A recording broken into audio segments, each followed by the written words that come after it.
It's the mind behind the curtain. Whoop, whoop. Yeah, we are back. Episode 3, baby. Yeah.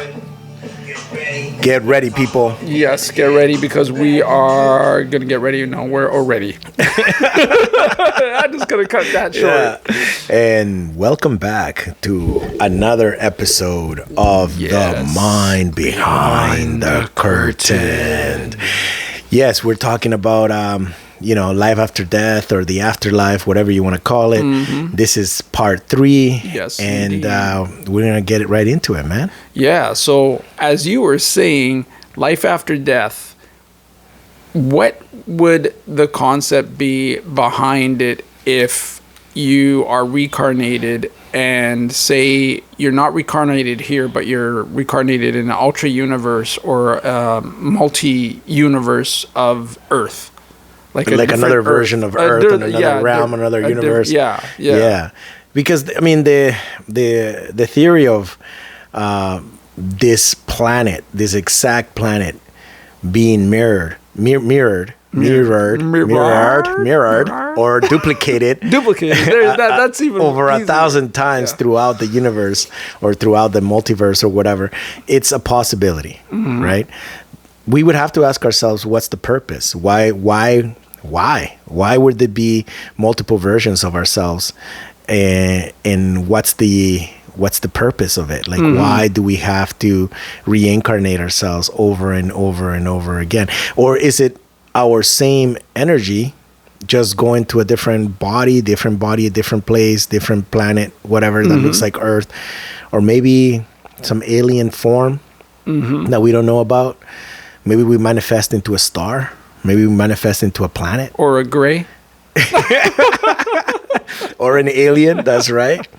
But, the truth that we know so far is that we live in this body, and just when we die, right, there is the slow death, and then there's the quick and fast death. And I personally would love to go fast. Like, I don't want a slow death, bro. You don't want to have that slow motion stuff again, like the Matrix? Like, No. Like, no, but I didn't feel like I was dying at that moment. No. Like, meaning like you're, I mean, oh man, I experienced something about 3 weeks ago now, where I was feeling dizzy and I was like about to pass out, and I thought I was dying, bro. Oh, this is before your blood transfusion. Yeah. And I'm gonna disclose that obviously online now that I've had a blood transfusion. Yes, man, I get it now. I get why all these rock stars. Here we go. They get all these blood transfusions because they're pretty good, man. They keep us alive. And thank you to all the blood that people donate. If it wasn't for the person who donated that blood that I received, I probably wouldn't have survived it. Man. And the funny thing is, this guy, he felt very feminine. Okay. Feminine. Okay, he felt like a woman, okay? Feminine. He felt like sensitive. A woman. Okay, sensitive, and oh my God, I want to cry. All that shit. After he had the blood transfusion. Yeah. So apparently, it most likely came from a female. Probably, yeah. And you know what? I was a very emotional guy. Who knows? But I woke up in the morning, feeling very emotional and very sensitive. Yeah, and perhaps there was some blood. Some blood. Probably that blood did come from some lady. Yeah. But whoever it came from, thank you very much. And we're not trying to plug the Red Cross here or anybody, but go donate. Donating is good, man. That is plugging. Yeah, I am plugging. Go donate. That's a big plug. Yeah. But going back to the reality of things is that, when you're dying, your brain lacks oxygen, man. your blood is not carrying enough oxygen. And it's so crazy how oxygen is so important in how important it is for you to carry it in your blood in order to pass the oxygen through your brain and keep you alive. Because restoring that oxygen is what will bring you back. Also, there's many ways of dying. Obviously, you can be losing blood. That's the most internal common one. Internal bleeding without knowing. Yeah. And when your heart stops, your brain can still go on. Your brain is still conscious, but you're basically dead by then. Like you're dead. Like your heart stops. You're having a heart attack. Boom. You have no oxygen going through your brain. Right. And then that's when people will try to, if you are close to anybody at that time, they will try to resuscitate you. Right. Yeah. And that's what, that's when you're supposed to, or that's when most people go through their life after death experience, where they see the light at the end of the tunnel, where they have this experience where they're actually dead, like considered dead. Their heart has stopped, their brain has stopped, there's no more brain function, right? And they try to resuscitate you and they bring you back. And a lot of people have they've had that experience for like 2 minutes. I don't know what the longest has been. Maybe we can look it up.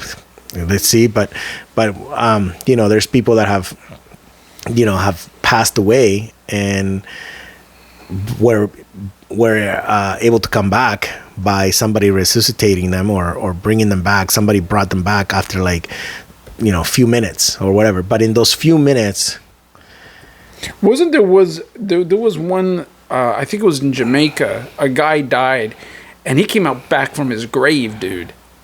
That's long. That's crazy. That's long. And so he got buried. He was buried. Yeah, and people thought he was a zombie. Right. And there's a couple more stories like that have been popping up, man, where people have been buried alive, because they're considered to be dead, or they think they were dead. But yeah, the like here, there's obviously a science behind it. There's always the spiritual explanation of what happens, when you die. But at the end of the day, what's the common denominator in all of this is that time is non-existent, man. And it's precious at the same time. Yeah. Oh, for sure. Like when you have to cherish every moment that you have in life, man. I think people take it they abuse time. Right. A lot of people out there, they don't take it for serious enough.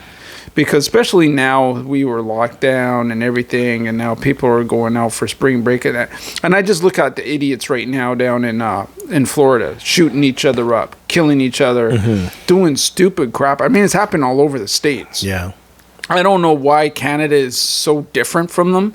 I think it's their water or their McDonald's they're eating or something, dude. Yeah. I still don't understand it, right? Right. But, I look at that mentality compared, to what it should be now, after you've been locked down, after you've been quarantined, after you have a time to reflect on yourself as a human being, as being human, right, on this planet. And you go out there and you do that, then you don't, I'm not going to say you don't deserve to live, but you don't cherish what life truly means. I totally agree, man. I agree that, we should appreciate the time that we have been given. And exactly. And I always say, we are living in borrowed time. Like, this has just been, we're borrowing this time right now, man. And this shell is just a shell. It was given to us to fulfill whatever we need to fulfill, our purpose in life and whatever. But at the end of the day, cherish and appreciate what you got and love the people that come into your world, man. Love them. Exactly. Obviously there's evil people out there that that are fucking assholes, and they want to take advantage of you, but hopefully you have been taught on how to filter these people out of your lives. Exactly. Like, I mean, if you have a good foundation of individuals in your life, right, around your circle, then you'll find your purpose. That's right. Why you're here. Yeah. But if you have that negativity, it's just going to drain all that good energy from you. And you're not going to find that purpose. That's right. That's right. And I think that a lot of people nowadays, like I said, they don't cherish life. They don't take it serious enough to find out what their purpose is and why they're here. Well, going through the pandemic, it was like actually going through the tunnel. Like I believe it. If you come out, like basically they incarcerated you. They incarcerated a lot of the humans into their own homes by confining them, by giving them their quarantine and their self-isolation, which they're still trying to push. But when you come out of that, you should appreciate life more, man. Because I guarantee that a lot of people do, man. Yeah, and a lot of people are a lot of people are like actually reevaluating what was I guess what was more important, or what was more important to them in their lives. Like, right. Yeah, I see a lot of people changing from being materialistic to more spiritual. Yeah. To knowing that the value of having something that's expensive means nothing. Nothing. Yeah. And the value of life itself is more rich. And there's a lot of people that still, like, throughout the whole pandemic, they wanted their Gucci mask and my God, I saw that, dude. And I'm just like, they still wanted to come out and show that, hey, we got money. Yeah. At the end of the day, do you see the real rich people flaunting their money? Come on. No. They don't. No. Obviously, you got like the Kardashians, basking in their luxury and, driving their Bentleys and their Rolls Royce and love like showboating their life, like showing off basically. And you know what? They earned it. All the power to them. They earned it. Well, and are they happy? Right. They still gonna have the same issues as the girl that is working at the restaurant or at the gas station has with her boyfriend. It's just different levels, bro. But they're still gonna have the same issues. You're still gonna face death, bro. Yeah, and at the end of it, we all face it. You know, unless there's some freaking miracle thing that we don't know about and only the rich know about, and they're taking it. Adrenochrome. How do these motherfuckers keep rich? I mean, keep alive. Keep alive and rich. Well, we know how they keep rich. Yeah. They brainwash us to believe in their products and their if you really think about it, man, like once you come back from having a near-death experience, like you said, you realize that there's a lot of things that are not important in life, man. And that whole, how life would be so much different if we take all this away, man. All the crap. Yeah, if we take away, like, hey, you need to have a certain grade point average in order to pass to the next course or to the next class or to the next level, and you need to have a certain amount of money and you need to have this type of career in order to prove that you're worthy to your parents, to your social circle.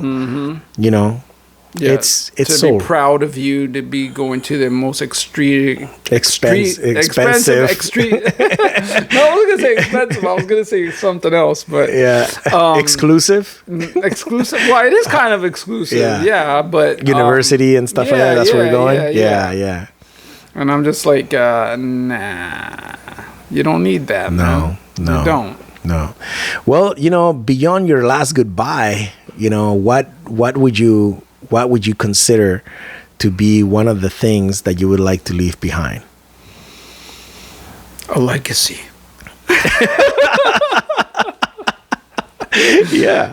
Well, I mean, and legacy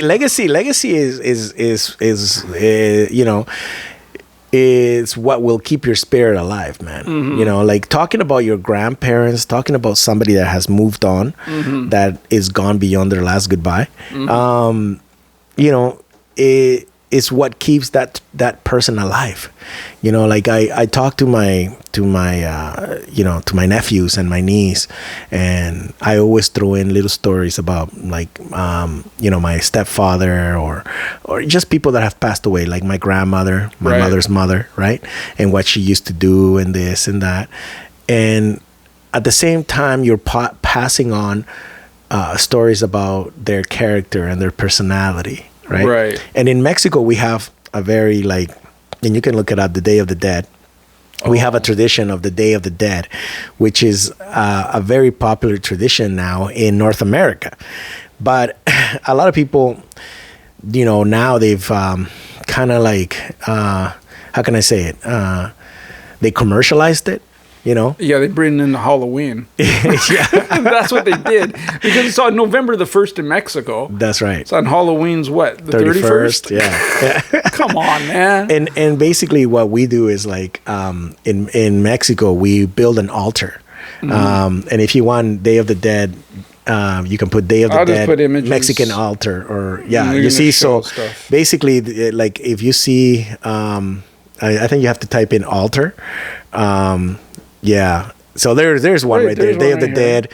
Yeah, that's one right there in the corner there. Yeah, exactly. So just like that one and this one. Yeah. So basically we make these altars where we put offerings and gifts to the people that have passed away, because the whole community or the whole village or the whole town or wherever you're living in that is carrying on this tradition is calling on to the people that have passed away.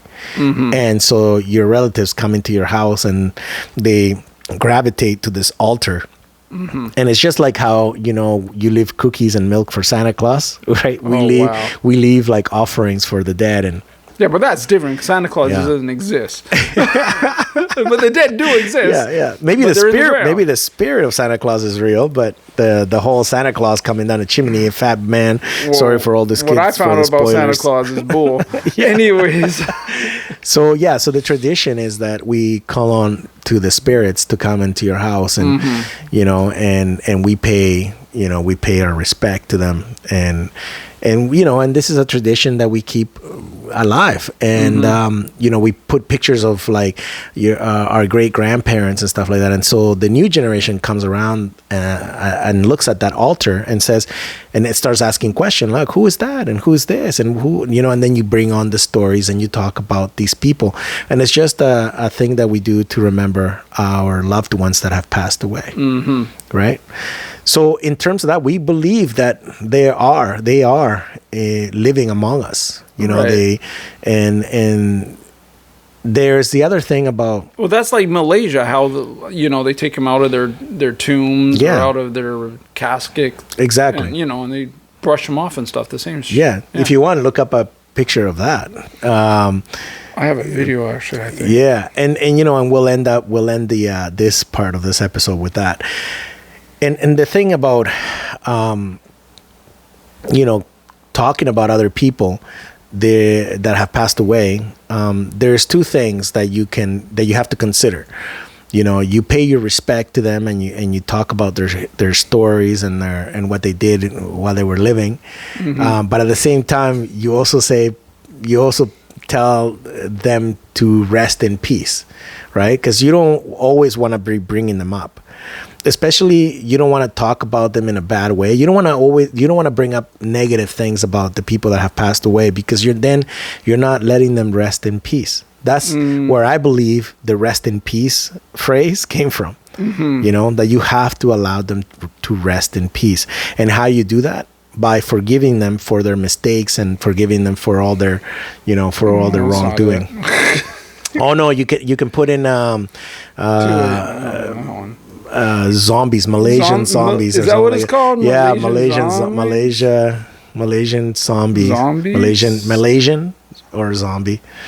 Yeah. Uzumbuya? What the hell did I do? Let's see. Come on, I can't even see what. Well, that's the other thing too. There's a lot of zombie. Now that has become a trend too. The zombie parade. I hate that stuff, dude. It's so stupid. Yeah. We all love the zombie movies too, man. Yeah, I can't find it. I'm just gonna find it on YouTube. Continue, talk. I'll find it. I'm gonna look it up right now. Tradition.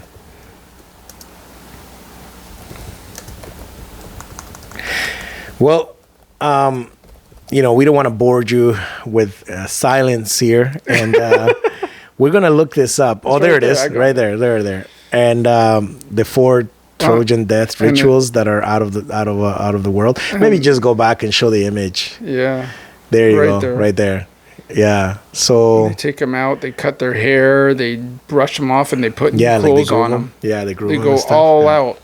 They go all out. Look at that. Yeah. Brand new glasses.